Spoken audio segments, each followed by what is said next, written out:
Welcome to ஸ்லீமாஸ் life. நம்ம சேனலை first time பார்க்குறது தான் லீமாஸ் லைஃப்க்கு சப்ஸ்கிரைப் பண்ணிக்கோங்க. நிறையா வீடியோஸ், வ்ளாக்ஸ், குக்கிங் எல்லாமே காத்துட்ருக்கு. வாங்க இன்னைக்கு வீடியோக்குள்ளே போகலாம். Hi friends, good morning. இன்றைக்கி வந்து ஒரு சூப்பரான பிளாக் தான். மார்னிங் காஃபியோடு ஆரம்பித்தாச்சு.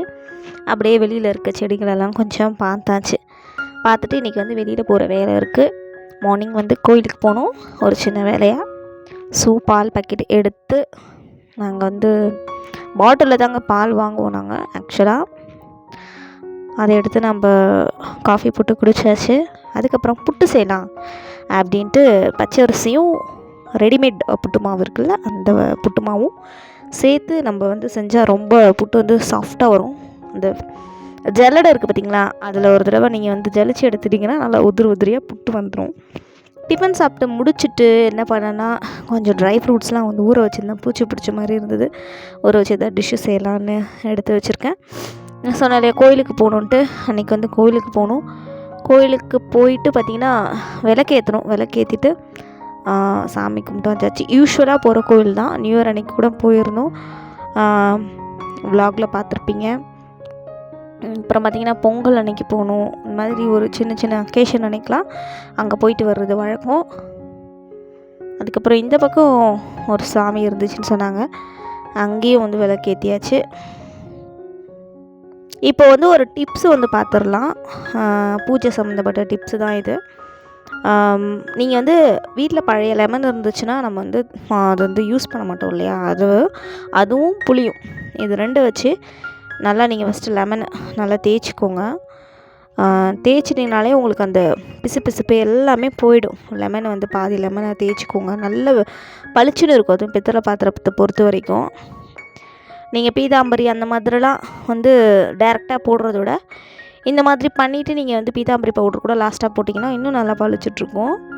உப்பு, கல்லுப்பு இருந்துச்சுனாலும் கல்லுப்பு, தூளுப்பு வச்சு இந்த மாதிரி ப்ரெஷ்ஷில் புளி வச்சு தேய்ச்சிங்கன்னா நல்லா வந்து உங்களுக்கு வந்து அந்த பித்தளையோட கலரே வந்து எவ்வளோ பழைய விளக்காக இருந்தாலும் இந்த டிப்பை வந்து நீங்கள் ஃபாலோ பண்ணி பாருங்கள். லாஸ்ட்டு நான் வந்து பீத்தாம்பரி போட்டு கழுவிட்டேன். நல்ல தண்ணியில் ஒரு தடவை கழுவிக்கோங்க. பாருங்கள், ரொம்ப நாள் ஆகிடுச்சு விளக்கு வந்து க்ளீன் பண்ணி, அதனால் வந்து ரொம்ப பிளாக் ஆகிடுச்சு. ஸோ இந்த மாதிரி நல்ல தண்ணியில் கழுவி நல்லா காட்டன் டவலில் தொடச்சி எடுத்து வச்சிங்கன்னா உங்களுக்கு வந்து பளிச்சுன்னு சூப்பராக விளக்கு வந்து ரெடி ஆகிடும். மார்னிங் பார்த்திங்கன்னா ஈவினிங் விளக்கேற்றுறதுக்காக விளக்கெல்லாம் ரெடி பண்ணி வச்சுருக்குள்ள நான் இந்த ப்ரூம் ஸ்டிக் வந்து ஏற்கனவே ஆர்டர் பண்ணி வாங்கியிருந்தேன். அது வந்து போயிடுச்சு, ரொம்ப நாளாக ஆயிடுச்சு, அதனால் போயிடுச்சு. வெளியில் வாசல் பெருக்கிறதுக்காக இன்னொன்று எனக்கு தேவைப்பட்டுச்சு. ஒன்று வந்து நல்லா இருக்கிறதுனால நான் 2 டைம் ஆர்டர் பண்ணியிருக்கேங்க. வீட்டுக்குள்ளே ஒன்று, வெளியில் ஒன்று. இதெல்லாம் வந்து நம்ம காரிடார் அந்த இடத்துலலாம் பெருக்கும்போது நம்மளுக்கு சீக்கிரமாக சட்டுன்னு வேலை முடிஞ்சிருது. எனக்கு ரொம்ப பிடிச்ச ப்ராடக்ட் ஆகிடுச்சு இப்போ. ஸோ நான் அதை என்ன பண்ணிட்டேன்னா ஆர்டர் பண்ணி வாங்கிட்டேன். எவ்வளோ ப்ரைஸுன்னு தெரியல, எனக்கு மறந்துடுச்சு. நீங்கள் செக் பண்ணிக்கோங்க. ப்ரூம் ஸ்டிக்குன்னு சொல்லி செக் பண்ணாலே வந்துடும் இந்த மாதிரி ப்ரூம் ஸ்டிக்குன்ட்டு. சரி, சமையல் கட்டுக்கு போய் பார்த்தா மதியானத்துக்கு பூண்டு குழம்பு வச்சிடலான்ட்டு பூண்டு குழம்புக்கு ஏற்பாடு பண்ணிகிட்டு இருந்தேன். அதுக்கு நடுவில் ஸ்வீட்டு பலாப்பழ ஹல்வா, இது வந்து வீடியோக்காக எடுத்திருக்கேங்க. நான் அந்த வீடியோ வந்து கூடிய சீக்கிரம் வந்து இந்த ரெசிபி போஸ்ட் பண்ணுறேன். ரொம்ப டேஸ்டியாக இருந்தது. அந்த கன்சிஸ்டன்சி ரொம்ப நல்லா இருந்தது ஹல்வாக்கு. ஃப்ரிட்ஜில் வச்சு சாப்பிடுவோம், இன்னும் சூப்பராக இருந்தது. அவ்வளோதான், பொரிக்குழம்பு மாதிரி வச்சிடலாம் அப்படின்ட்டு பூண்டெல்லாம் நிறைய போட்டு காய்கறியெல்லாம் போட்டு பொரிக்குழம்பு வச்சுட்டு கீரை பொரியல் பண்ணிடலான்ட்டு அரைக்கீரை இருந்தது. சரி, அரைக்கீரை பொரியல் பண்ணிடலான்னு பொரியல் பண்ணிகிட்ருக்கேன். இப்படி தாங்க அன்றைக்கி டே வந்து போச்சு. சாட்டர்டே எடுத்துருங்க வ்ளாகு. பொரிக்குழம்புக்கு எப்போதும் நீங்கள் புளி ஊற்றி செய்வீங்கள்ல, அதே மாதிரி தான். புளி கம்மியாக ஊற்றணுன்னா எல்லா காய்கறியும் போட்டு இதில் கடைசியாக தேங்காயும் கொஞ்சம் ஒரு 4 முந்திரி பருப்பும் அரைச்சி ஊற்றுனீங்கன்னா நம்மளுக்கு வந்து குழம்பு வந்து சூப்பராக இருக்கும். மறுநாள் நீங்கள் தோசை இட்லிக்கு வச்சு சாப்பிடும்போது நல்லாயிருக்கும், ரைஸுக்கும் நல்லாயிருக்கும். கத்திரிக்காய் வந்து வதக்கல் செய்யலாமா வறுத்துடலாமான்னு பார்த்தேன். சரி, பசங்க வறுத்து சாப்பிட்டா கொஞ்சம் நல்லா சாப்பிடுவாங்கன்ட்டு பார்த்திங்கன்னா நார்மல் குழம்புத்தூள், கரம் மசாலா, லைட்டாக கொஞ்சமாக கார்ன்ஃப்ளவர் போட்டேன், அந்த மசாலா பிரிஞ்சு வராமல் இருக்கிறதுக்காக. ஜஸ்ட்டு 2 பக்கமும் நம்ம உருளைக்கிழங்கு வறுக்கிற மாதிரி வறுத்து எடுத்திங்கனாலே ரொம்ப நல்லாயிருக்கும்.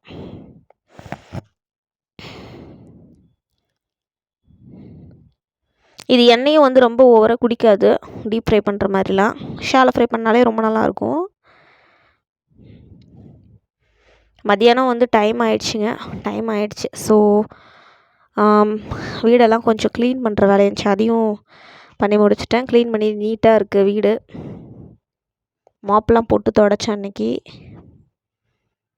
எல்லா வேலையும் முடிச்சுட்டு ஒரு வழியாக ஃப்ரீயாக கொஞ்சம் நேரம் படுத்து தூங்கியாச்சுங்க. தூங்கிட்டு மளிகை ஜாமான் தீர்ந்துருச்சு. ஸோ ஒரு 5 o'clock கிட்ட நானும் ஹஸ்பண்டும் போய் வாங்கிட்டு வந்துட்டோம்.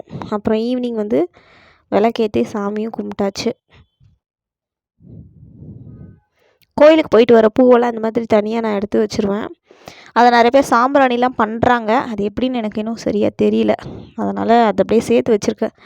வேறு ஏதாவது யூஸ்ஃபுல்லாக பண்ணலாம் அப்படின்ட்டு. அதுக்குள்ளே பார்த்திங்கன்னா மார்னிங் வந்து பார்சல் வந்தது. அதை ஓப்பன் பண்ணுறதுக்கு கூட டைம் இல்லை.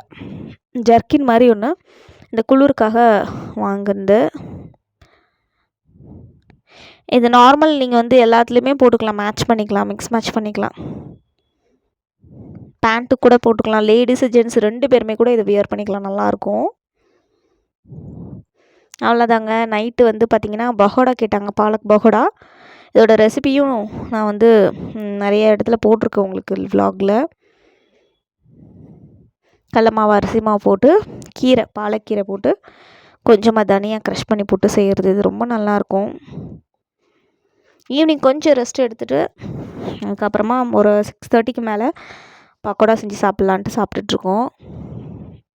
இதை நான் யூஸ்வலாக அடிக்கடி செய்கிறதுங்க. எனக்கு பாலக்கீரை கிடச்சாலே போதும், பசங்க இந்த மாதிரி கேட்பாங்க. ஸோ இந்த மாதிரி நான் செஞ்சு கொடுத்துருவேன். கொஞ்சம் சோம்பு, அந்த முந்திரி பருப்பு வேணும்னா நீங்கள் போட்டுக்கலாம், அது வந்து ஆப்ஷனல் தான். சீரகம் கொஞ்சம் போட்டுக்கலாம், ஏன்னா வந்து ஹெவி இல்லை, இது ஆயில் ஐட்டம், அதனால் செரிக்கிறதுக்காக சீரகம் சோம்பு கண்டிப்பாக போட்டுக்கோங்க. மஞ்சத்தூள். இதில் மெயின் ஹைலைட்டே வந்து தனியா தான். நீங்கள் பக்கோடாலாம் நார்மலாக ஆனியன் பக்கோடா, அதுக்கப்புறம் கேஷ்யூ பக்கோடாலாம் செய்யும்போது இந்த க்ரஷ்டு தனியாக போட்டு பாருங்கள், முழு தனியாக. அது வாயில் நம்மளுக்கு வந்து தென்படும் போது ரொம்ப டேஸ்டியாக இருக்கும். சூடாக காஃபியோட இந்த பக்கோடா, ஆஹா, ரொம்ப ஹெவன்லி ஃபீலிங். ஈவினிங் வந்து வெளியில் போகிற வேலை இருந்துச்சு. வெளியில் போயிட்டு கொஞ்சம் திங்ஸ்லாம் பர்ச்சேஸ் பண்ணிவிட்டு வந்திருந்தோம். மளிகை ஜாமான்னு சொன்னேன் இல்லையா, மளிகை ஜாமான் வாங்கிட்டு காஃபி டீலாம் குடிச்சிட்டு அன்றைக்கி வந்து ரொம்ப பிஸியாக போச்சு டே. சரி, ரொம்ப லேட் ஆகிடுச்சு. நம்மளுக்கு கொஞ்சம் தேவையான பொருள் மட்டும் ஒன்று வாங்க வேண்டியது, ஒரு பேக் ஒன்று வாங்க வேண்டியது இருந்தது. ஈவினிங் அது ரொம்ப லேட் ஆகிடுச்சு. நாங்கள் ஆஸ் யூஷுவல் கடையை க்ளோஸ் பண்ணுற டைம் ரொம்ப லேட் நைட்டு. நம்ம திடீர்னு போகலான்னு கிளம்புவோம் பார்த்திங்களா, அந்த டைமு ஒரு 9:30க்கு கிட்டே போகணும். ஏன்னா பக்கத்தில் தான் இருக்குது இந்த கடை. இது எங்களோட ஃபேவரட் கடை. எல்லா ஐட்டமும் விற்கும். 10 o'clock வரைக்கும் வச்சுருப்பாங்க. பேக் வாங்கியிருந்தேன், 2 பேகு. அப்புறமா ஒரு பர்ஸ் ஒன்று வாங்கியிருந்தேன். சீப் அண்ட் பெஸ்ட்டாக இருக்கும் இங்கே. அதே மாதிரி 10 ரூபாய்க்கான ஐட்டம், அந்த குட்டி குட்டி ஜாமான்ங்க அது எல்லாமே இருக்கும். ஷர்ட்ஸ்லேருந்து லேடிஸ் டாப்ஸு, அப்புறம் பார்த்திங்கன்னா செப்பல் ஐட்டம், அதெல்லாம் கூட நல்லாயிருக்கும்.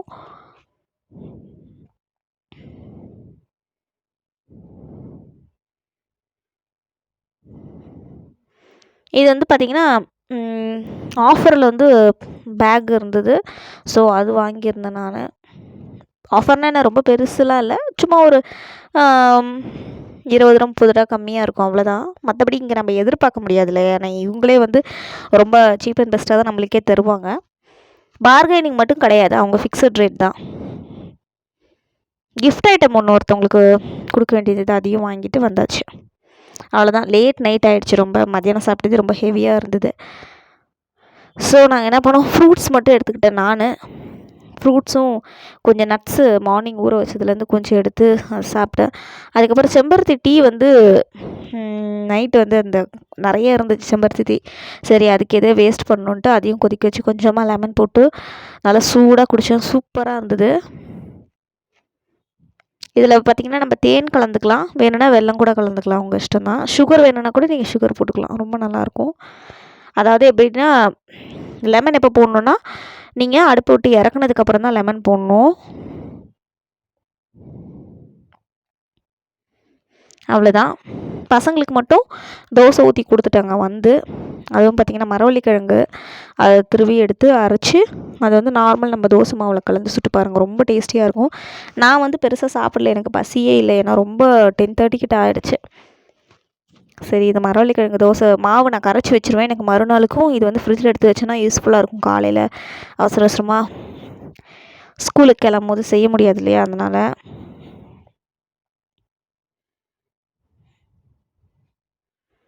நல்லா கிறிஸ்பியாகவே வருங்க இந்த மரவள்ளிக்கிழங்கு தோசை. நீங்கள் ஒரு தடவை ட்ரை பண்ணி பார்த்துட்டு எனக்கு கமெண்ட்ஸை போஸ்ட் பண்ணுங்கள். நார்மல் தோசையிலே இந்த மரவள்ளிக்கிழங்கு போட்டு சுட்டு பாருங்கள், ரொம்ப நல்லா வரும்.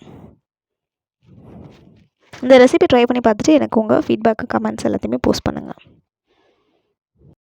ஈவினிங் மத்தியானம் வாங்கிட்டு வந்த மளிகை ஜாமான் பார்த்திங்கன்னா அப்படியே இருந்தது. அதெல்லாம் எந்தெந்த இடத்துல எடுத்து வைக்கணுமோ அந்தந்த இடத்துல நாளைக்கு எடுத்து வச்சுக்கலான்ட்டு மிளகா கொத்தமல்லி நான் அரைக்கிறதுக்கு எப்போவுமே நான் வீட்டில் தான் அரைப்பேன். உங்களுக்கே தெரியும், 1.5 கிலோ மல்லி, 1/2 கிலோ மிளகா, ஒரு 50 கிராம் மிளகு, 50 கிராம் சோம்பு போட்டு கடலப்பருப்பு துவரம்பருப்பு எல்லாமே வந்து 200 கிராம்ஸ் போட்டு அரைச்சிங்கன்னா நம்மளுக்கு வந்து எல்லாத்துக்குமே இது வந்து யூஸ் பண்ணிக்கலாம். கருவேப்பிலை வந்து காய வச்ச கருவேப்பிலையை இதில் நீங்கள் போட்டிங்கன்னா ரொம்ப நல்லாயிருக்கும்.